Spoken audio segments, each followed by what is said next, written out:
Every week I'm here to help you with advice on waiver wire pickups, smart stashes, and buy low for trade advice. But let's talk about the rest of the season, specifically with starting pitchers. Who are the guys you can count on the most? Now, keep in mind, there's always moving parts here. This is a snapshot a quarter of the way through the baseball season right now, the way I think the rest of the season should look in terms of starting pitcher value for fantasy baseball leagues. Of course, not all fantasy leagues are created equally, so depending on your league's rules and settings, things might change. And while we can never predict injury, that's always a tricky thing, I will say this, I'm not going to include guys like Garrett Cole, Shane Baz, Kodai Senga, guys who have yet to even make a debut this season. There's no point trying to guess when they'll come back, how good they'll be, or if they'll have a setback. With all that said, let's get into the top 10, and I will say that, look, Philly is not only the best team in baseball right now, but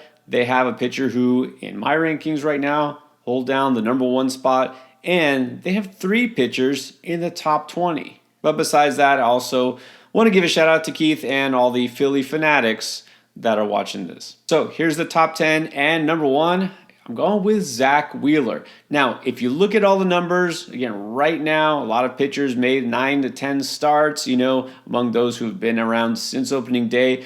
It's not that he has the best numbers in any category across the board, but Wheeler is the guy I feel best about because he has done it consistently for the last couple of years. It doesn't hurt that he's on the best team right now, but look, it's not like he has the most wins either. But he's going to be among the leaders in innings pitched, just like he was last year. Total strikeouts, just like last year. He's going to get wins being on such a good team, and he's been dependable. He has not had any history of injuries. I know that that's maybe a cheap reason to put somebody like Tyler Glasnow behind him, but hey, I like dependability because it means so much in fantasy baseball. And besides that, his ratios are not even better than they were last year. 2.53 ERA and a whip under 1. But when it comes down to it, it doesn't really matter who's number 1 or 2 or 3. If you have any of these guys, you are thrilled. I'd say right now a very close second is Tyler Glasnow. I mean, honestly, his whole career, the only thing he's needed is just to stay on the mound, stay healthy for a full season.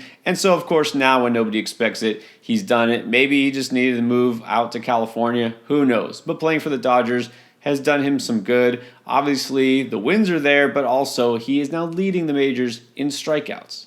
Oh, and crazy enough, he's actually leading the majors in innings pitched as well with 67. That means that 87 strikeouts is even more impressive. So Glasnow obviously ready to have his full-fledged breakout season and looking like the ace of that Dodgers team.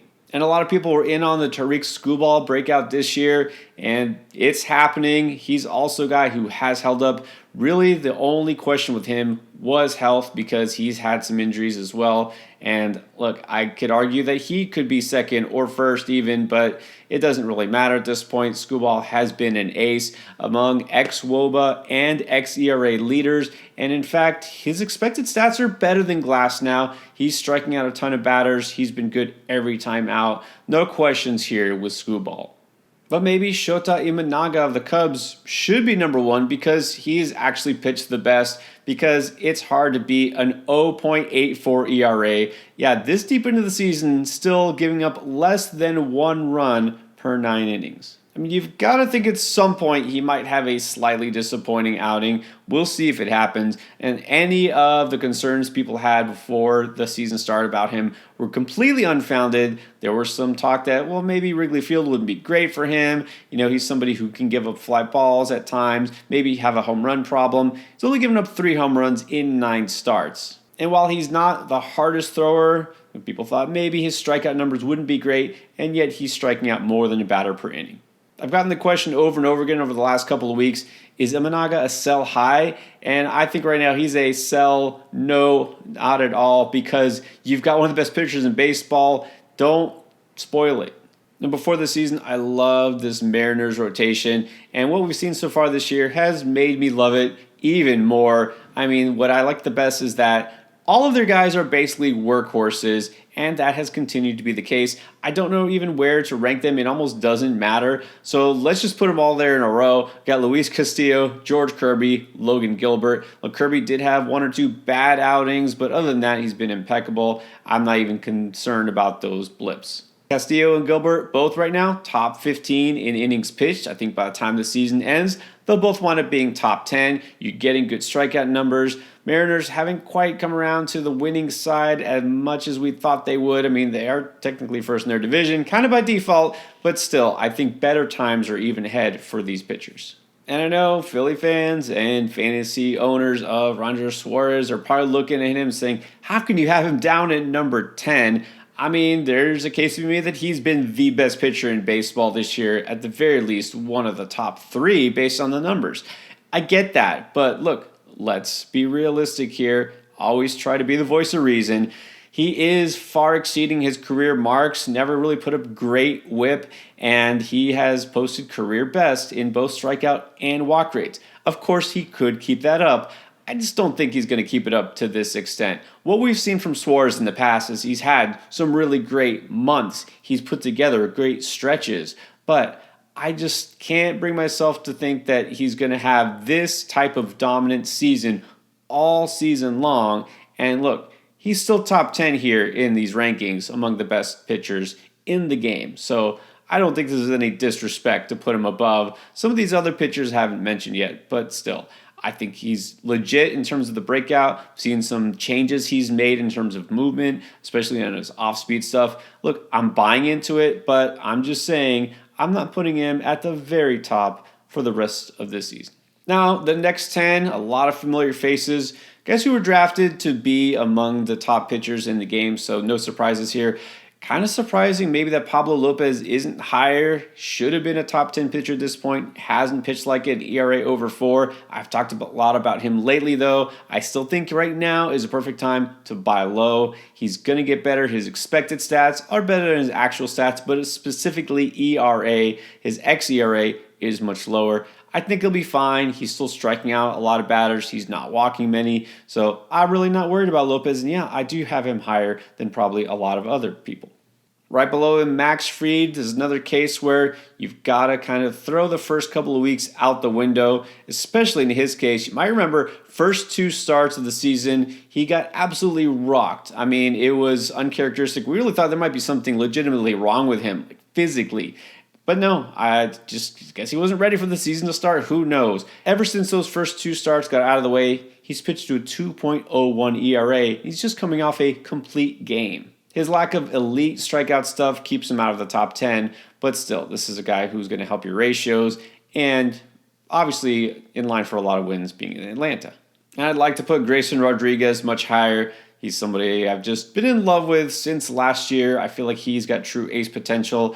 Had a little stint on the IL, kind of disrupted his season. He was off to a strong start. So I do think he'll climb. And so right now, I can't put him too much higher, but I have a feeling before it's all said and done, he'll wind up a little higher than 19th. And probably the trickiest pitcher to rank is Paul Skenes. We've seen 3 starts now from him, and there's absolutely nothing to make you think that he isn't an ace right now. I don't mean in the works, I mean right now. 21 strikeouts in 16 innings, and the good thing is he's gone 6 innings in each of the last 2 starts, so he's not really getting slow played too much by Pittsburgh.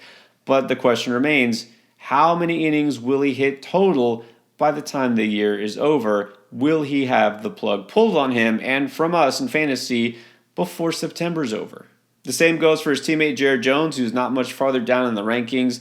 We really don't know the answers, and that's the tricky thing about these rookies.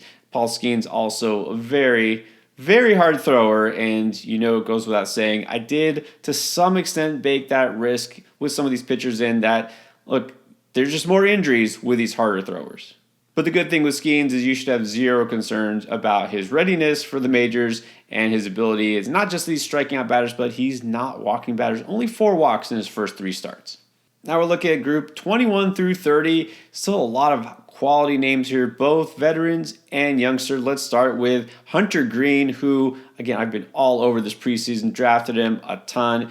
and I'm happy. I think the breakout is here. A lot of people don't maybe see it completely. There's nothing I can point to in his profile to make me think he hasn't fully arrived. Look, his ERA is solid, not spectacular, but his expected ERA is a full half run lower. He's been doing pretty well, but I think he can get even better. He's given you elite strikeout stuff. He has not been victimized by the long ball. And in fact, he's got right now the third lowest barrel rate among qualified starters. Playing in the Great American Ballpark has not hurt him whatsoever. Be nice if the Reds got some more wins, but look, if Green keeps performing like this, you can forgive that. And then we have the longtime vet, Sonny Gray, who was almost an afterthought in a lot of fantasy drafts this year. I had the feeling this might be his best season ever, and so far it has been. It was a shame that it got, to a slow start because he missed his very first start, was, sidelined early in the season, but ever since then, he's just been dominant.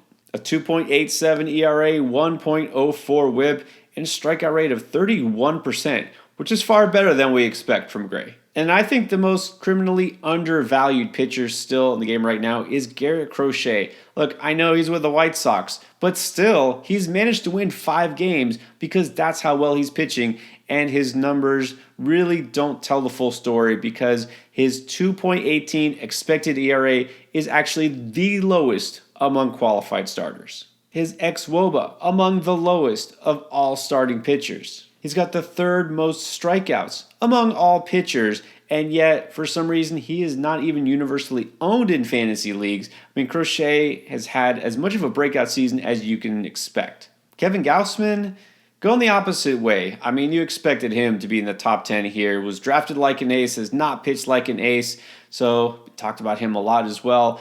Obviously, slow to start the season as well. Didn't hit the IL, but missed some time in the spring. Didn't make that opening day start. And so you got to wonder if there were some lingering issues. But just when it looked like he was fine, he's hit some more bumps in the road. I can't say now with good faith that this looks like the same Kevin Gausman, but I also don't think that it's the end of the road for him. So I'm putting here somewhere kind of in the middle. I think he will be fine going forward. I just don't think I can really say I expect him to be dominant like he's been the last 2 years. Now we get to group 31 through 40. You're going to see a pair of Red Sox here. It's hard to gauge where to put Tanner Houck and Cutter Crawford. Look, Houck's numbers on the season, his total stats, make it look like he should be far higher. He's among the leaders in terms of strikeouts, 18th overall in total Ks, but yet his K rate is barely above league average at 24%. This is more a case of accumulation through total innings. Look, Houck has pitched great. His ratios are great. There is absolutely nothing to argue against him here. And I know we could always go back to the old, well, he hasn't really done it before. This is a guy who's bounced between the bullpen and the rotation. I think we can throw that out now because he's clearly sticking in the rotation and taking to it well. The thing is, I think there might be some negative regression here. I mean, he's pitched great, but I do feel like the ERA is a little low for him. He's relying a little too much on the breaking stuff. I'd like to see the fastball be more effective, and that's why I actually have Cutter Crawford a little bit higher. Crawford actually has a +8 run value, according to StatCast, on his fastball and +3 on his breaking stuff. Crawford was one of my favorite sleepers before the season because he has that pitch arsenal with 5, sometimes a 6th pitch here that he can deploy, and they're all good. You might notice Bobby Miller kind of stuck in between those two Boston pitchers.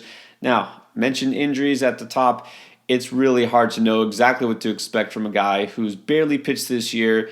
I do believe in the talent here. I know he's close to coming back, so I do feel like he is worth a ranking that's, look, among a lot of pitchers who have been really good this year. We're still talking about some guys who have helped you a lot in fantasy. I think Miller will do that. And someone who's helped you out a ton if you picked him up. Maybe the best waiver wire pick among starting pitchers this year is Luis Gil of the Yankees. I mean, barely made the rotation out of spring because of injuries, and I think it's a good thing he did. After 10 starts here, 55 in the third innings, he's got 70 strikeouts, a 2.11 ERA, and a 1.01 whip, and after a couple of dominant starts, over and over, he just continues to get better. I think we have to buy in. Yeah, sure, you can make an argument. He should be much higher. Let's see how he holds up over the full season. Maybe I'm just being a little too risk averse here, but yeah, if you got Gil, you're happy, you're keeping him in there, you're not selling high. You're going to see exactly how far we can go with this. Now, how far can Brandon Pfaadt take his current streak? I mean, I will admit I gave up on him a little too soon. Early in the season, looking rough. And remember, last season, during the regular season, he was just bad the whole time. Just a small postseason run made it look like he had that potential that we were looking for last year, didn't see. And then we didn't see it in April. So I said, you know what, maybe it's not time for him. Maybe he's not ready. Maybe he's just never going to be able to figure out major league hitters on a consistent basis. And then all he's done since mid-April is figure out how to get quality start after quality start. In fact, 6 of his last 7 starts have been quality starts. He has not given up more than 3 earned runs in a single game since mid-April. The next thing Pfaadt has to do to take it to the next level is figure out how to get more strikeouts, right? Have some more true out pitches. He'll have some disappointments in that area, but still, this is looking like a young pitcher that's just continuing to go on the way up. That also goes for Brian Wu at 44. Long delay to his season, but he has been almost unhittable since he came back. In 3 starts, he's given up a total of 1 run, only 2 walks, compared to 15 strikeouts. Now, I don't see Wu having the same type of ceiling as the other 4 Seattle starting pitchers, which really goes to show how insanely good that Mariners rotation is. But still, Wu is someone who belongs on fantasy rosters everywhere. Might still be a buy low window. I doubt it, but some people don't really believe that he's this good. I think he is definitely going to be this good. I don't feel like he's going to put up as many innings total as those other 4 pitchers, but still, Wu is somebody who also could wind up much higher on this list by the time we get to midseason. And finally, down at number 50, squeezing in there is Seth Lugo, who, if you look at the ERA, even the strikeout numbers, you would be hard-pressed to imagine that he would be this low. But again, we have to look at the big picture. We've seen Seth Lugo for a number of years and not be this dominant. It's not that I don't believe in him. Look, guy's got one of the best curveballs in the game. Yeah, he knows how to get hitters out, but he has never sustained this high of a strikeout rate for a full season. And I just don't know that I will fully buy into him continuing this level of success. So, look, good on you if you've had Lugo so far. But to me, I think this is a sell high. That's my quick take on the starting pitcher landscape for the rest of the season. Look, if you want more details, you got questions about specific pitchers that didn't get answered here, catch us live. We go live twice a week to answer your fantasy questions. Of course, subscribe to the channel, hit notifications so you know exactly when we go live, and catch the latest video to give you all the fantasy advice you need.